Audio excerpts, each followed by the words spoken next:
जैसे कि मैंने आपको बताया था, नरेशन को दो भागों में बांटा है, डायरेक्ट स्पीच और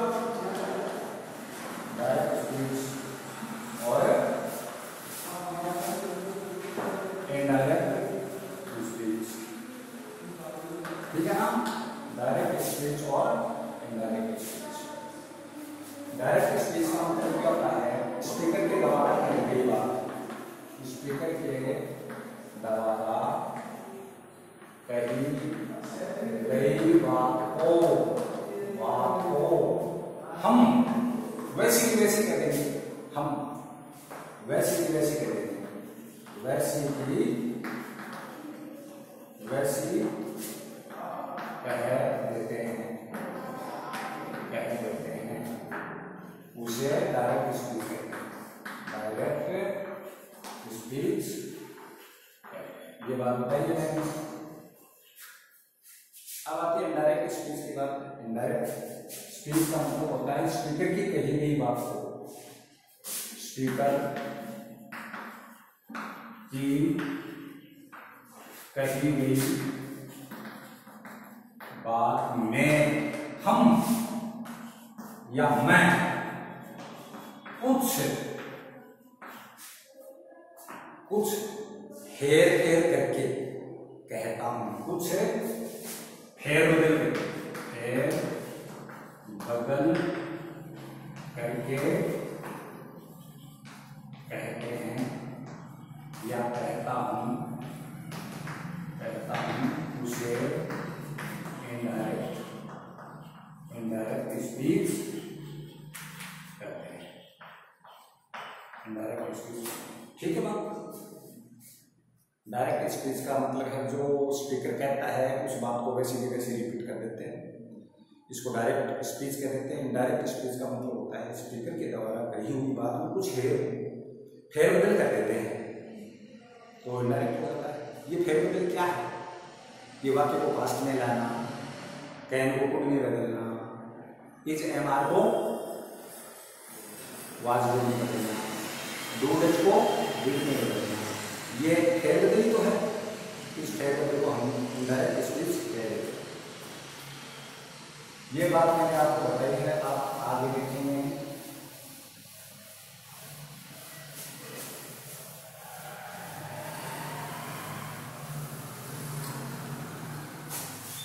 He said to Hari,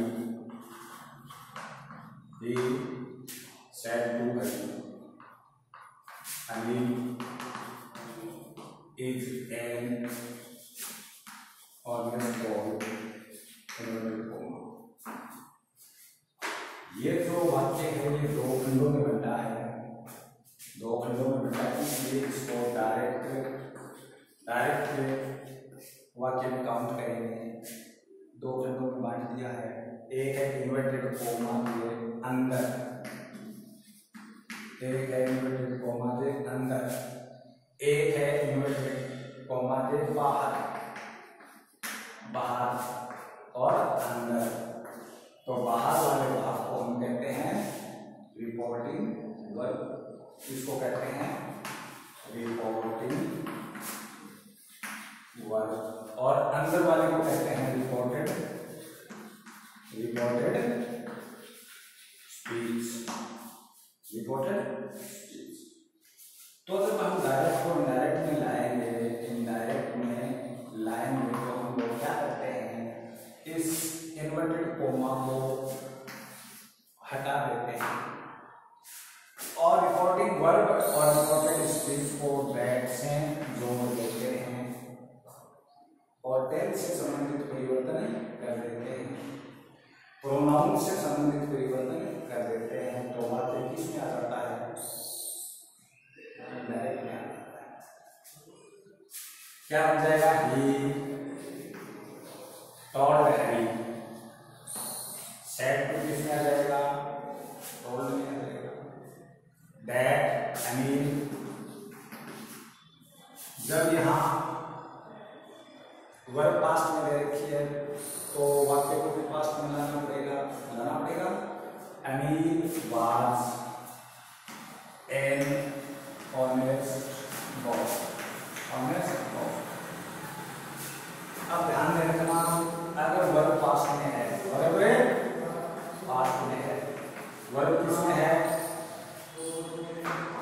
past में है ना, तो हम स्पीच के वाक्य को, स्पीच के सेंटेंस को किस में लाएंगे, वर्ब अगर पास्ट में है तो स्पीच को भी पास्ट में लाएंगे। सही करा क्या, सही करा ना, अगर वर्ब पास्ट में है तो स्पीच को भी पास्ट में लाएंगे। कैसे, इज है, इसकी पास्ट फॉर्म होती है वाज, इसलिए हमने यूज किया है वाज का, इसका यूज किया है वाज। अब आगे देखिए,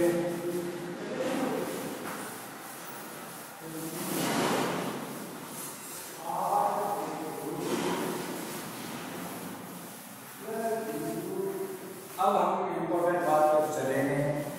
बात आती है प्रेजेंट टेंस की, बात आती है फ्यूचर टेंस की, और बात आती है पास्ट टेंस की। आती है ना, प्रेजेंट या हम वर्ब लेते हैं, प्रेजेंट वर्ब क्या कहती है, आपको से या से आता है, या तो से या से। अगर सब्जेक्ट सिंगुलर है तो से रहेगा, प्लस फॉर्म के साथ में एच है, एच का यूज होता है। एक वाक्य है he says, Anil is a student, is a student. ध्यान से देखना, बड़ी इंपॉर्टेंट बात है।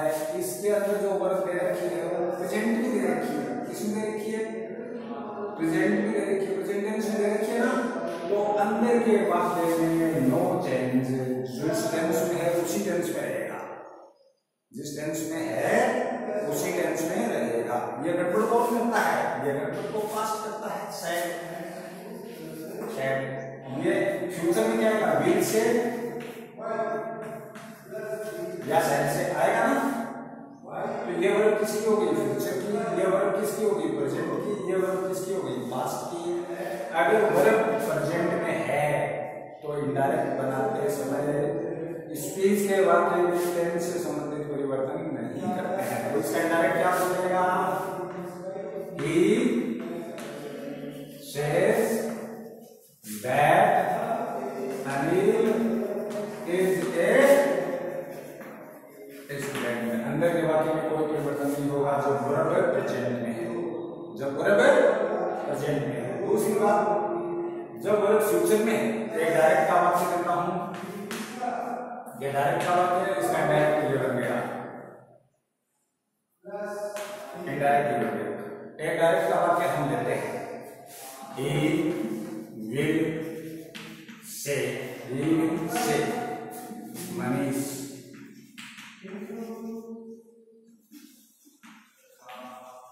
does not speak like, inverted comma verb. अब इसका इनडायरेक्ट में हम चेंज करेंगे तो सबसे पहले वर्ब देख लेंगे कौन से टेंस में है, वर्ब है वो फ्यूचर टेंस में है, तो अंदर के वाक्य में टेंस से संबंधित परिवर्तन नहीं करेंगे। क्या बचेगा indirect, he will say that Manish does not speak like, does not speak like। तो फिर स्पीच के वाक्य में परिवर्तन कौन करता है, जब वर्ब पास्ट में हो तो अंदर का वाक्य भी पास्ट में बनाना पड़ेगा। इसी को नरेशन या डायरेक्ट इनडायरेक्ट कहते हैं।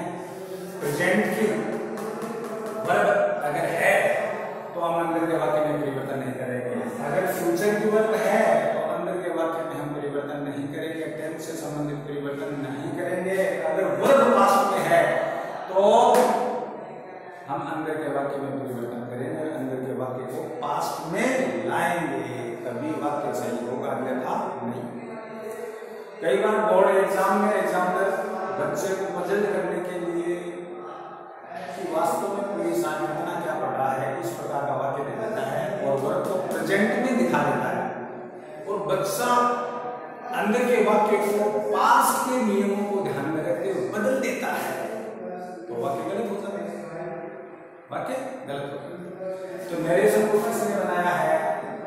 पास्ट वर्ग ने बनाया है और इसी के कारण अंदर के सारे परिवर्तन होते हैं, अंदर का नहीं होते।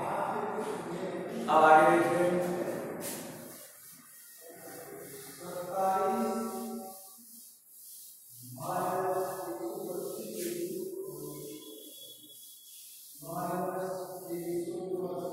डायरेक्ट के वाक्य में विभिन्न चीजें दे रखी है, डायरेक्ट के वाक्य में विभिन्न चीजें दे रखी है। तो इनडायरेक्ट में अगर से दे रखा है तो इनडायरेक्ट में से का से ही रखो बच्चों। अगर डायरेक्ट में से दे रखा है तो इनडायरेक्ट में से ही रखो बच्चों। अगर डायरेक्ट में से टू दे रखा है तो इनडायरेक्ट में टेल कर दो बच्चों। अगर डायरेक्ट में शेज टू दे रखा है तो इनडायरेक्ट में टेल्स कर दो, इनडायरेक्ट में टेल्स कर दो। अगर टू नहीं है तो से सेम, टू है तो इसी फॉर्म में टेल, शेज टू है तो टेल्स, ठीक। अगर शेड है तो शेड ही रखें, अगर शेड टू है तो डॉट चेंज करें, ये परिवर्तन है। अगर टू लगता है, टू लगते ही उसकी फॉर्म हालांकि ना तो वही होता है लेकिन उसकी फॉर्म चेंज करते हैं, said to tell, said to ऐसा है ना तो tells, said said said to said to. तो अक्सर एग्जाम में हमारे को एग्जाम में इन चीजों में फंसाएगा, ये वर्ड पास्ट में है, बिल्कुल पास्ट में है, ये वर्ड पास्ट में है, बिल्कुल पास्ट में है। तो हम जो स्पीच का सेंटेंस है उस स्पीच के सेंटेंस को भी पास्ट में लाएंगे, किस में लाएंगे? पास्ट में लाएंगे।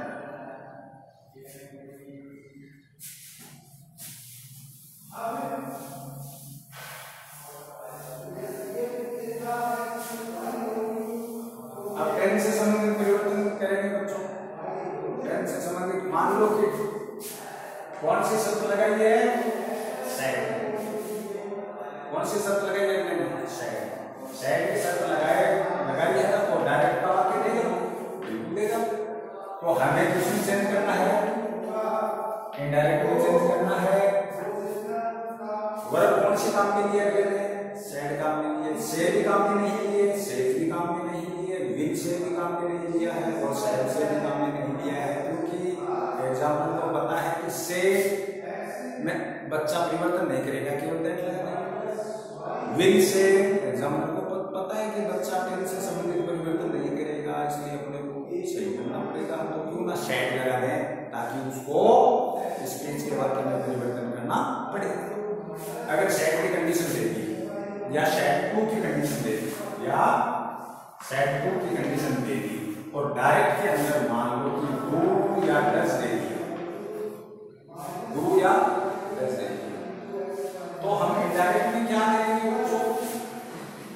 इसको पास्ट में लाएंगे। पास्ट में लाएंगे तो डिड का यूज करेंगे, इसके साथ वर्ब की फर्स्ट फॉर्म होती है, इसके साथ वर्ब की फर्स्ट फॉर्म होती है। लेकिन अगर वाक्य में करेंगे डू नॉट और डज नॉट दे दिया तो क्या करेंगे? नो। इसकी दो शर्तें होती है, एक तो ये नेगेटिव में आएगा, किसमें आएगा? नेगेटिव में आएगा ना नेगेटिव। जब नेगेटिव में आता है तो डू नॉट और डज नॉट को पास्ट में लिया तो क्या बच जाएगा? Did not.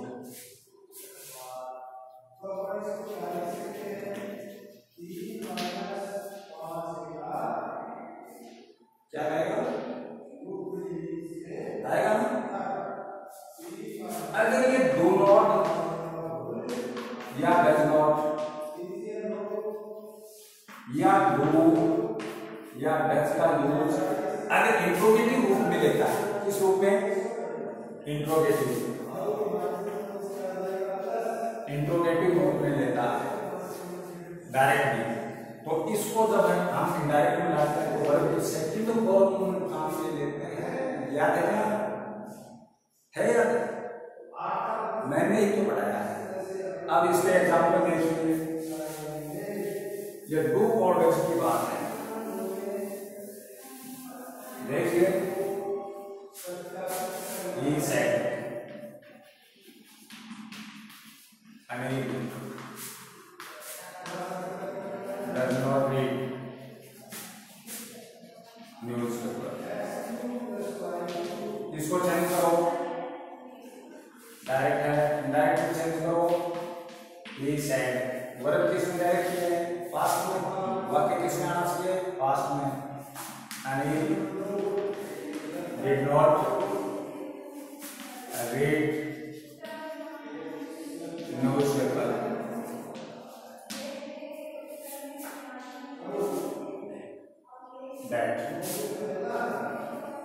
That Anil did not read newspaper। मैंने आपको बताया था डू नॉट या डज नॉट होता है तो पास्ट में आ जाएगा, डिड नॉट में चेंज हो जाएगा, लेकिन डू और डज से इंट्रोगेटिव सेंटेंस भी बनते हैं ना? कैसे? डायरेक्ट देखिए, he said, does Anil teach English? Question mark आ गया ना बच्चों? आ गया ना क्वेश्चन मार्क? क्वेश्चन किससे बना है? हेल्पिंग वर्ब से शुरू होकर बना है। इसको हम इनडायरेक्ट में लाएंगे, he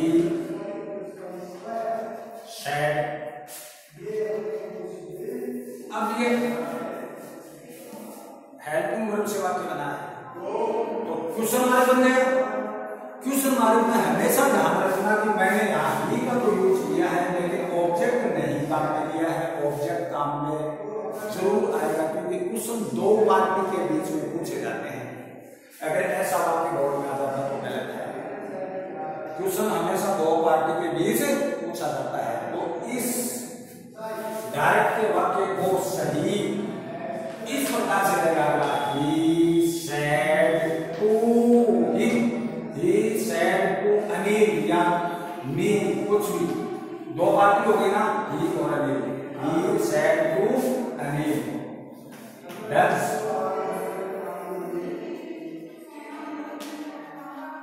Mukesh teach English? Question mark आ गया। अब देखिए क्वेश्चन मार्क आ गया, इसका मतलब सैड किसमें चेंज हो जाएगा? आस्क में। किसमें चेंज हो जाएगा? आस्क में। he asked Anil. किससे वाक्य शुरू है? हेल्पिंग वर्ब से। कनेक्टर क्या काम में लेंगे? दैट नहीं लेंगे, इफ लेंगे। जब भी वाक्य हेल्पिंग वर्ब से शुरू होता है और क्वेश्चन मार्क लगा रहता है तो कनेक्टर हम दैट का यूज नहीं करेंगे, हमेशा इफ का यूज करेंगे। इफ के बाद में हम इसमें नाउन या प्रोनाउन जो भी काम में लिया उसको पहले लाएंगे। इफ मुकेश, एक मुकेश। अब डू ऑर्डर्स का क्या करें हम? डिड में इसका यूज कभी नहीं करेंगे। अगर क्वेश्चन मार्क है और डू ऑर्डर्स से वाक्य शुरू है तो इसको पास्ट में जब लाएंगे तो वर्ब के सेकंड फॉर्म का यूज करेंगे। एक Mukesh taught English, T-A-U-G-H-E taught English. अब यहाँ बच्चों में कई प्रकार के संदेह बढ़ गए हैं। अगर वाक्य सिंपल है और डू ऑर्डर्स का यूज है तो इसको पास्ट में लाएंगे तो डिड का यूज कर देंगे। अगर वाक्य नेगेटिव है, अगर डू नॉट और डज नॉट है तो किसमें चेंज कर देंगे? डिड नॉट में चेंज कर देंगे। डिड नॉट में चेंज कर देंगे। अगर वाक्य इंट्रोगेटिव में है, इसमें है इंट्रोगेटिव है तो वाक्य डू या डज से शुरू होगा ना? डू या डज से शुरू होगा ना वाक्य? तो इसका इनडायरेक्ट जब हम बनाएंगे तो डिड का यूज नहीं करेंगे, वर्ब की सेकंड फॉर्म का यूज करेंगे। वर्ब की सेकंड फॉर्म का यूज करते ही वाक्य पास्ट में आ जाता है। इसका यूज करेंगे, वर्ब की सेकंड फॉर्म का यूज करेंगे। ये बोर्ड में हर बार आता है, इससे बच्चा कभी नहीं बच सकता। इस बार भी 10th का जो एग्जाम हुआ था उसमें यही क्वेश्चन आया था, जिसमें वाक्य को डू या डज से शुरू किया था, बच्चे ने इफ लगा दिया लेकिन डिड का यूज कर दिया। अगर डू और डज से वाक्य शुरू है तो तो हम इनडायरेक्टली जब वाक्य को लाएंगे तो इसको पास्ट में लाने के लिए हम वर्ब की सेकंड फॉर्म का यूज करेंगे, डिड का यूज कभी नहीं करेंगे। ये बहुत बड़ा अपवाद है। आगे बात समझ में,